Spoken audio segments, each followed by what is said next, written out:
I would invite you to kneel for a white woman. Doctors and nurses, you know I thank them every day. Now I'm thanking a white woman, a white savior. Thank you, white lady. Let's take a moment right now.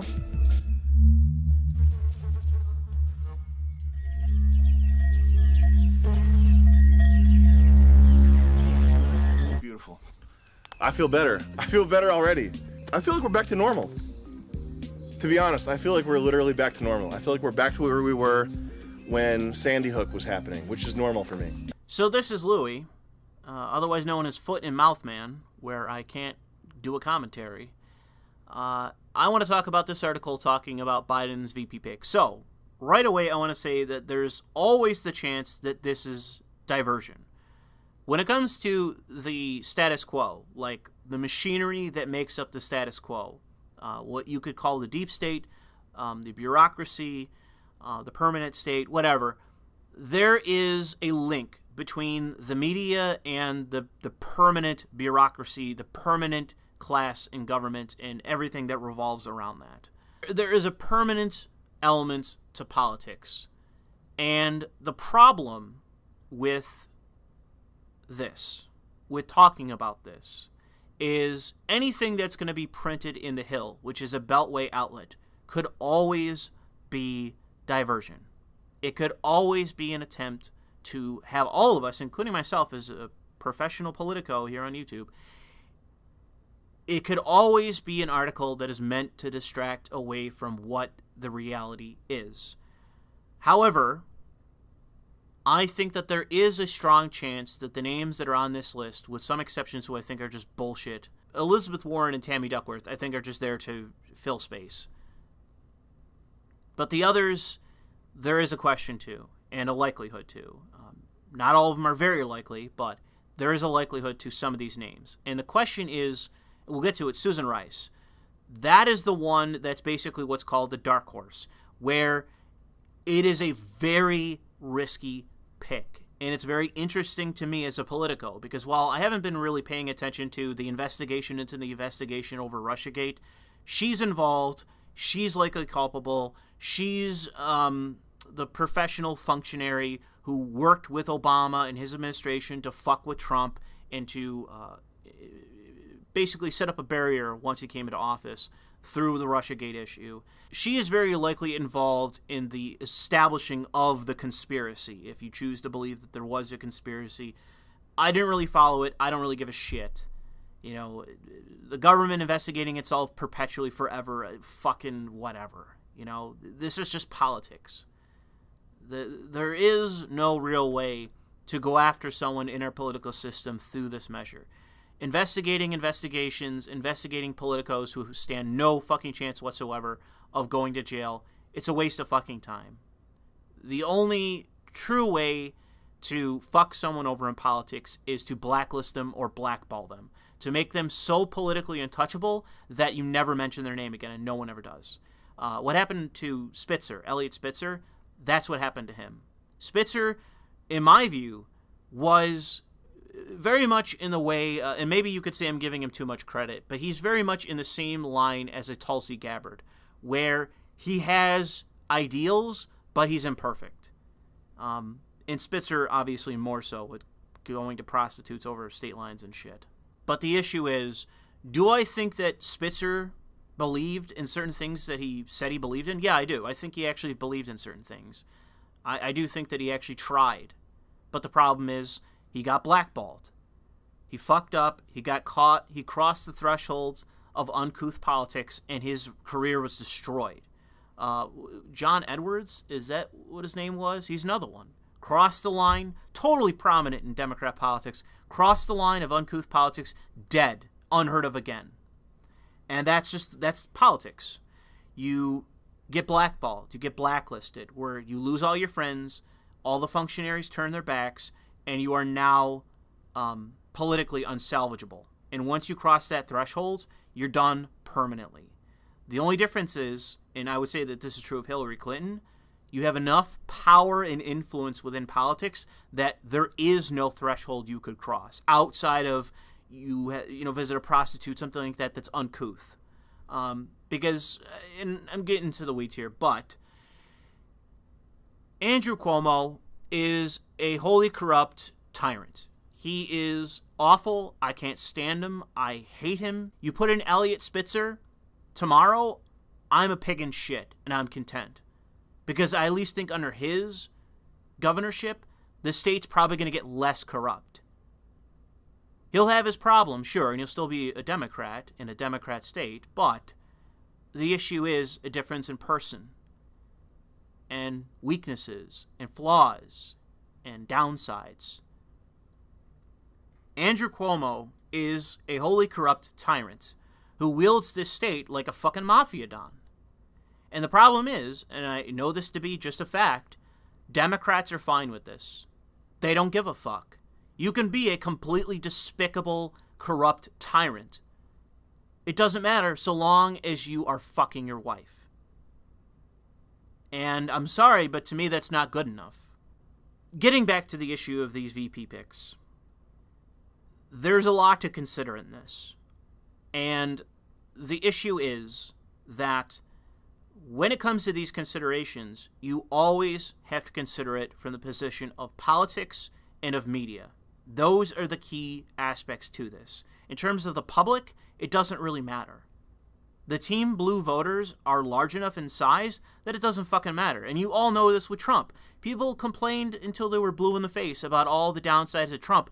Trump raped in the primary and handily won the election. Why? Because Team Red looked at Trump and said, fuck yeah, I love Trump. And they voted Trump and he dominated the election to a degree that no one saw coming, including myself up until the last day. I'm like, holy shit, you know? There's enough in place that he's going to do it. And I was so embarrassed at the time because it was so against conventional wisdom, I didn't say a word. When considering the reality to the best that we can, if these names are accurate, then this is very interesting. To me, at least. And it's why I'm willing to talk about it with you today. So let us start with the very unlikely candidates. Elizabeth Warren, 0% chance. No chance. The only base she has is yuppie white women. And you already got that, so you don't need her. It would galvanize some support, but it would be so little where it mattered that it would make a difference. And it would be Biden completely breaking his promise to put in a woman of color. And I'm pretty sure that would be just enough to completely lower his chances down to 0%. Because you'd have every fucking identitarian retard on the left being like, he broke his promise, white ticket, white ticket, white ticket, white supremacy, 0% chance he wins. It matters where it matters, so to say. And with Elizabeth Warren, she doesn't have it where it matters. So I think there's about a 0% chance that she would be put on the ticket. Another one is Tammy Duckworth. And the reason is, A, she's ugly and uncharismatic. And you can say whatever you want to about that, but that counts. B, she's bringing nothing to the table. There's nothing that she brings to the table for Biden. 0. Nothing. No base, no support, no money, no inside status, no networking within the machinery. She brings 0 to the table. And so that's why I say she will not be picked. Because we're in an election where veteran status does not benefit you on the left. Tulsi Gabbard is a very clear sign of that. Tulsi Gabbard is someone who is a veteran, charismatic to a degree, very attractive, which very much was to her credit, and palatable to many people, including people on the right. Even though she pushed some leftist bullshit elements, she was palatable enough that she attracted a lot of attention from the right. And so you had people like Ben Shapiro and others screeching like, oh, you know, don't pay attention to her. Oh, she's a leftist. But the fact is that didn't matter. She was palatable enough to many people that it worked. In my previous commentary, I went through a lot of Trump's shortcomings, and I do believe he has a list of them, especially his inconsistency in his administration itself. Like, his campaign, the GOP itself, and his inability to get everyone on message, that it's totally out of control, and he has not been decisive in that fashion, so I will fault him for that, and I will just say that plainly here. But in terms of being lightning in a bottle, support of the machinery or not, he has the fucking base in his pocket. So your machinery, your, the Max Boots and the fucking David French or whoever the fuck, George Will, I think, is another one who's endorsing Biden, who's another arch, neocon, it doesn't matter. The entire fucking party establishment could revolt against Trump and it wouldn't fucking matter. He has the base, and that's the only thing that fucking matters. All you fucking retards can resist him and endorse Biden and start up these NGOs and political groups and run ads against him. It doesn't fucking matter. Burn all the money you want, burn down your whole career all you want. It doesn't fucking matter. He's too powerful in that fashion, and he has the fucking base, so you are irrelevant. And I think what Ben Shapiro and others realized is that you either get into the fold or you get fucking thrown out. And so that's your choice. Ben Shapiro obviously made the right decision. And I think that Steven Crowder, to some capacity, is the same way. That he realized, there's two choices. You're either on the Trump train, because that's the fucking party, or you're left behind.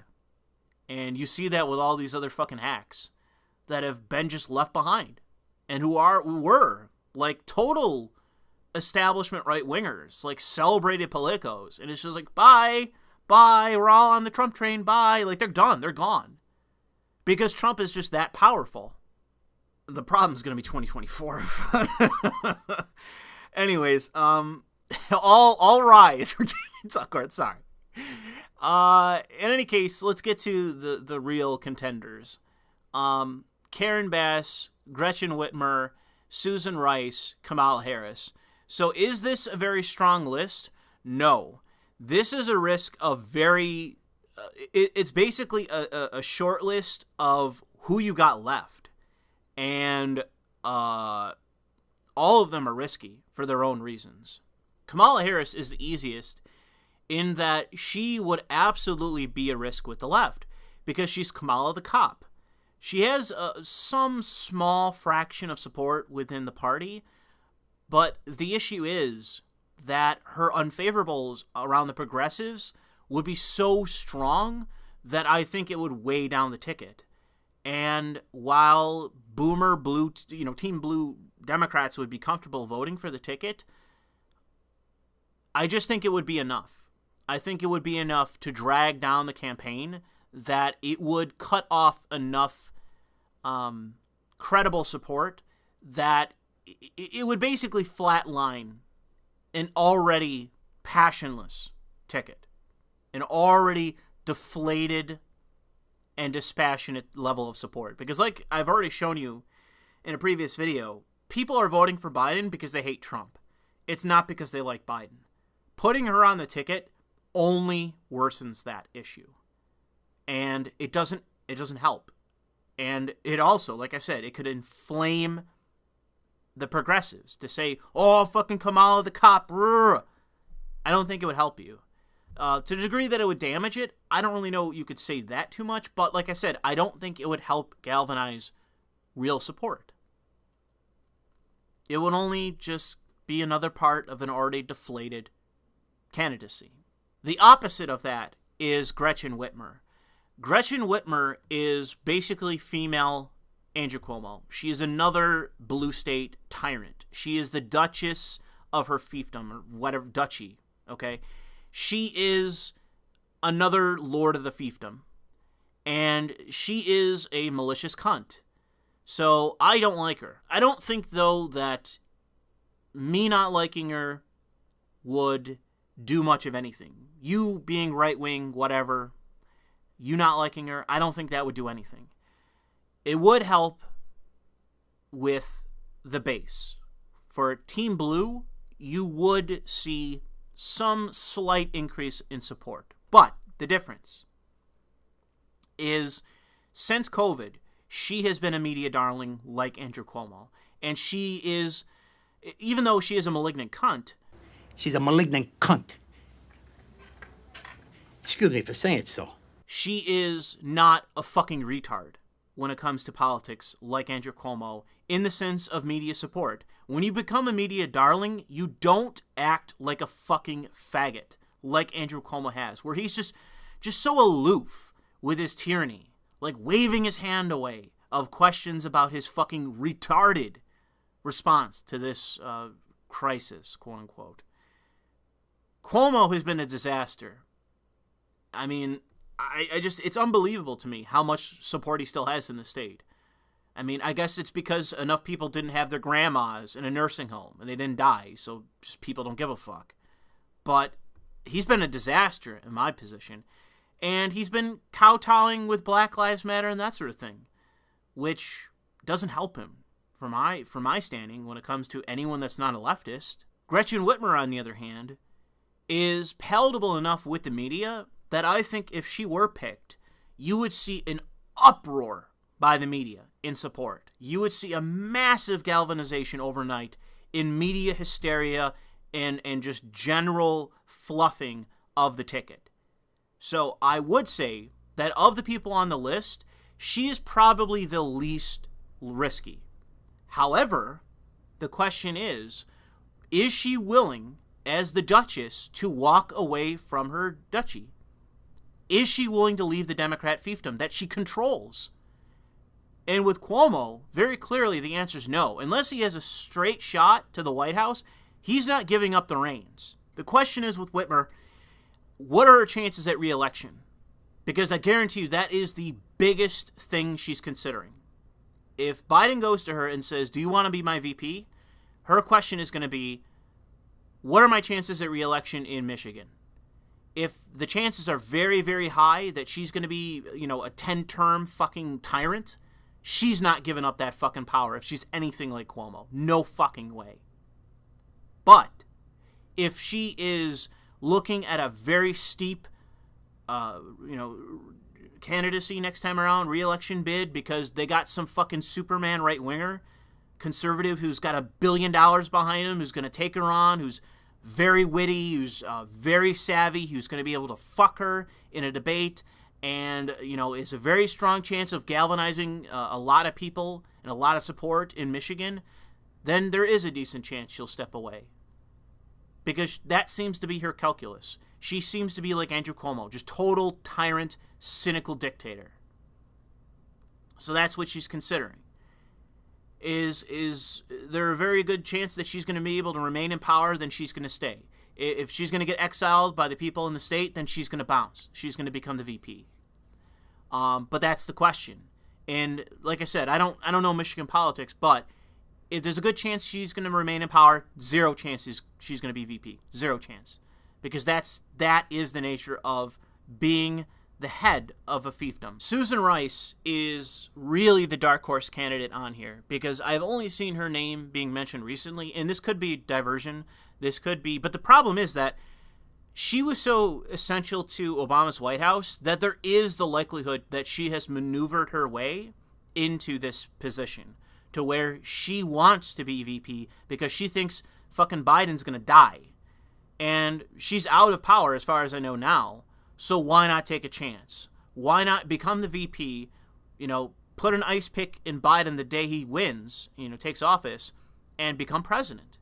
The things that she has at her disposal in positive aspects are total knowledge of bureaucracy, total knowledge of the machinations of the permanent state. She is a functionary. She served Obama well in being the permanent functionary, being the Machiavellian schemer in politics.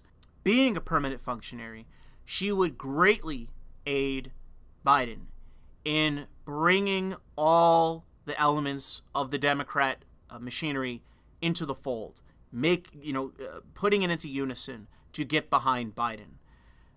She's not necessarily a media guru in that sense, but she knows a media guru. She knows 12 media gurus who are all waiting to be put on retainer, make $200,000 a year through the party. Okay, she is politically savvy, and she knows the state. She knows how to make the pieces dance to her tune. That is her role. She would benefit a Biden ticket because the establishment would back her. You would see the deep state, the media, and all the powers that be line up. They already are, but to a greater degree. And she would be able to play the game of political chess. Okay, censor this, get on point here, do this, do that. So she would have everyone on message. We censor conservatives here. We leave this alone. We don't talk about this. We distract from that. Like, scheming. That would be her role in politics and in this candidacy, in this ticket. She would benefit Biden in that way. But, the problem is, the reason she's risky is that, hold on, fuck off Hill autoplay. The risk is that you would see, if she becomes the VP candidate, you would see the GOP establishment, the GOP media arm, the right-wing establishment, so the mainstream media for the right wing, the established right wing of like talk radio and stuff, and the established voices that are already there, the independent voices, the libertarian voices, the new right voices, you would see all of them snap into unison at once. And everything would be about her. Everything would be about her. Everything would be about her role in Russiagate, her role in being the Machiavellian, henchman for Obama, her being a potential lunatic that would bring about more infiltration of the state. You would see all of these voices on the right, all of them, snap into unison, because while the average boomer Team Red Republican may have some semblance or know, hey, I heard the name before Susan Rice, you would have all the politicos, all the mediaites, all the commentators on the right snap in unison at once to oppose her. And then every Republican would know, every independent would know, everyone who listens to anything right-wing, they would know who the fuck she was, and they'd be like, oh my God, Obama 2.0, Obama 2.0. Some of you might doubt that, but I'm telling you, I guarantee it. I guarantee it 100%. 100% chance of this. She gets nominated overnight. Right-wing media in unison. Tucker Carlson all the way down to fucking me or somebody, okay? We're all in unison saying Obama 2.0, red alert. And I think that'll... and I think that... my voice is failing me. I think that, genuinely, that would galvanize support on the right. And that ain't going to help you in key states. That's going to actively damage you. I don't know if it'll be enough to really make a difference in certain places, but I do think you're going to have your average boomer conservative going, Obama 2.0, man, we got to get out there and vote. Fuck what you have to say about Trump. I love Trump. And so anyone like me who's going to be like, oh, Trump's indecisive on this, he has these faults, and he fucked up here, and he's inconsistent there, and him and the GOP are promoting open prison policy, all that, no one's going to give a fuck. No one's going to give a fuck. Everyone listening to this, I'm going to talk about, oh, Trump this, you're going to say, shut the fuck up, Louis. Obama 2.0, red alert. And that's going to be the end of the conversation. It's going to be lock her up and all this shit all over again. It will be enough to inflame the right that I think it will not be good. It'll actively help Trump and damage an already weak candidacy with Biden. So, make your decision at your own risk there, Biden. This is not a good list, but with Susan Rice, I tell you that she doesn't have any kind of base of support within the party, like the actual voters, but she does have active support within the machinery. So you will have that benefit through her, but the issue is that you are going to, overnight, inflame the right wing. The right wing will go crazy, and they'll think, oh, haha, the right's mad, but it results in voter turnout. So you can laugh and wave your hand and say whatever the fuck you want if you're this unaware, but the fact remains that overnight, the right wing will join in unison in opposing her, and this is August. You don't think that the right wing can carry this agenda and carry this message into fucking November? You don't think they could do that? It's a few weeks away, come on. So that would be one hell of a risky pick, in my opinion. The only one left on this list who I accidentally stepped over was Karen Bass. Where the fuck is she? Okay, Karen Bass. Karen Bass is some fucking douchebag from California. She's a cult member, and she's espoused some fucking apologia for Cuba. And all I can say about her, I recognize her. I've seen her before. I didn't know she was a Scientologist, but being that she's from California, big fucking surprise there. She's a nut job. However, she doesn't have any kind of base of support. She's not a schemer. There's nothing. She's some fucking random congresswoman from California who I've seen on TV before. Okay, it's not going to help you with any aspect of the party, of meaning the base or the machinery. It could barely help you in the media. This is possibly a safe pick if you're ignorant, but if you are in any way aware of presidential politics, instantly, overnight, Trump team goes, she gets picked, okay? Trump team goes, Florida, baby, in the bag. We're going to have a fucking champagne kickoff party where we're, spraying hookers, snorting lines of coke, spraying hookers with, a freshly uncorked fucking champagne and dancing the night away to fucking Give It Up by KC and the Sunshine Band. Because you will take Florida in an instant if you get this stupid cunt out there who has remarks in the past apologizing for fucking communist Cuba. That is Florida overnight being in the bag for the Republicans. Because it's not necessarily like these Hispanics are going to just turn out for Trump. It's going to be they're going to stay home. That's going to be the real difference. And, I think that when it comes to Trump, one of his worst aspects is not campaigning enough in Florida. He's totally whiffed on Florida completely. And I just sit there and I'm like, okay, here's a million different ways. You don't need to have a campaign or nothing, like a rally, I mean. You could just go on TV, do some kind of event. Go to the street, shake some people's hands, and talk about how much you love Florida, and just go through a series of things about how you love there. Like, I had this idea. You go to Florida, and somebody asks, it's planted. You have a planted question. Trump, why do you come to Florida? Why did you move to Florida? And Trump goes, I moved to Florida because I love it here, and the reason I came here is because this state is in many ways my way of getting away from the swamp. When I'm here, all of my problems evaporate. All of my, you could phrase this a little bit better, but all of my frustrations with life evaporate. And I'm able to relax and think about governance, to think about what I want, what I'm able to do, etc., etc. Florida gives me that ability, and it's why I left New York. I was unable to think in New York City, but I came to Florida, and it has made me into a new man.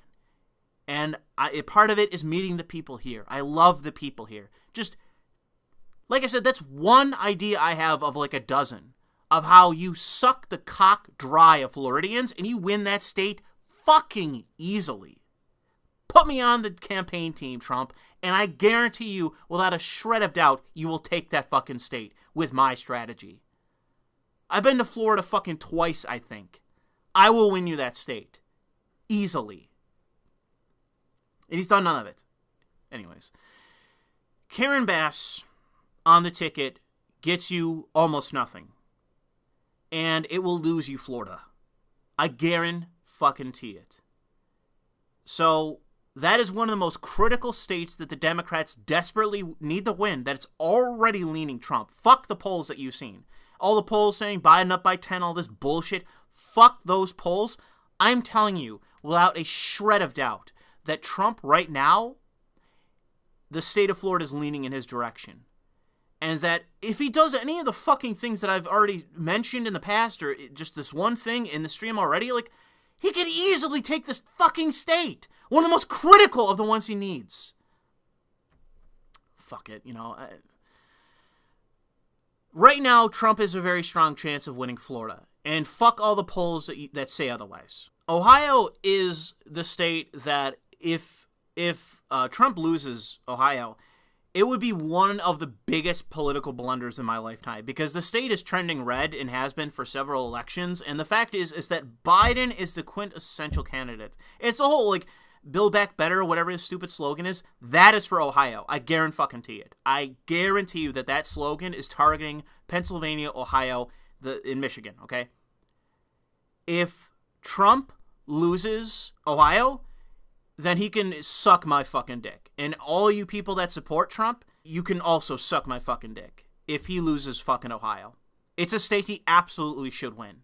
And if he loses it to fucking Biden, who helped outsource all these jobs and ruin the fucking state, ruin the Rust Belt, I mean, it's a political blunder of unbelievable magnitude. I'm not necessarily saying that that's the likely scenario, but I'm saying that Biden is, in particular, going after this part of the Rust Belt, even though he helped fuck it over. But the problem is, the issue is, my father's still going to fucking vote for him.